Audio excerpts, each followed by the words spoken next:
ರಾಜ್ಯ ದಿನ, ದೇಶ ಪ್ರೇಮವ ಇಮ್ಮಡಿಗೊಳಿಸುವ ದಿನ, ನಾಡಿನ ಚರಿತ್ರೆಯ ನೆನೆಯುವ ದಿನ, ಭವಿಷ್ಯದ ಚಿಂತನೆ ಮಾಡುವ ದಿನ, ಭವ್ಯ ಭಾರತಕ್ಕಾಗಿ ಪಣ ತೋಡುವ ದಿನ.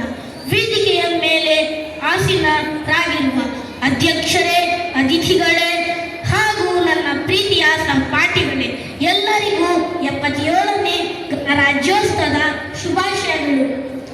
ನನ್ನ ಹೆಸರು ಮೊಹಮ್ಮದ್ ಫರ್ಹಾನ್. ಇಂದು ಜನವರಿ 26 ಗಣರಾಜ್ಯೋತ್ಸವವನ್ನು ಆಚರಿಸಲು ಇಲ್ಲಿ ಸೇರಿದ್ದೇವೆ. ಈ ಶುಭ ಸಮಾರಂಭದಲ್ಲಿ ಒಂದೆರಡು ಮಾತುಗಳನ್ನು ಹೇಳಲು ಬಯಸುತ್ತೇನೆ. ಪ್ರಜೆಗಳಿಂದ, ಪ್ರಜೆಗಳಿಗಾಗಿ, ಪ್ರಜೆಗಳಿಗೋಸ್ಕರ ರಚನೆಯಾದ ಸಂವಿಧಾನ ಜನವರಿ 26, 1950ರಂದು ಜಾರಿಗೆ ಬಂದಿತು. ಸಂವಿಧಾನವು ನಾವೆಲ್ಲ ಭಾರತೀಯರು ಎಂಬ ಪೀಠಿಕೆಯೊಂದಿಗೆ ಆರಂಭವಾಗುತ್ತದೆ. ಸಂವಿಧಾನದ ಪಿತಾಮಹ ಎಂಬ ಕರೆಯಲ್ಪಡುವ ಡಾಕ್ಟರ್ B.R. ಅಂಬೇಡ್ಕರ್ ಅವರು ಸಂವಿಧಾನವನ್ನು ರಚಿಸಿದರು.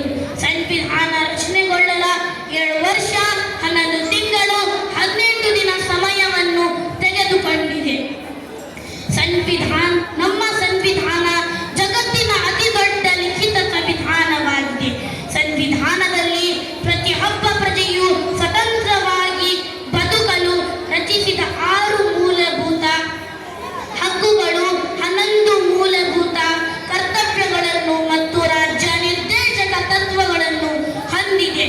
ಈ ರೀತಿ ಸಂವಿಧಾನ ಭಾರತೀಯರು ಕಾನೂನುಬದ್ಧವಾಗಿ ನ್ಯಾಯವನ್ನು ಪ್ರಶ್ನಿಸಲು ಸರಳ ರೀತಿಯಿಂದ ತಿಳಿಸಿಕೊಡುವ ಲಿಖಿತ ರೂಪದಲ್ಲಿ ರಚನೆಯಾಗಿದೆ. ಭಾರತ ಗಣರಾಜ್ಯೋತ್ಸವವು ನಮ್ಮ ಸ್ವತಂತ್ರ ಹೋರಾಟಗಾರರು ಮತ್ತು ಅವರ ತ್ಯಾಗಕ್ಕೆ ಸಾಕ್ಷಿಯಾಗಿದೆ ಎಂದು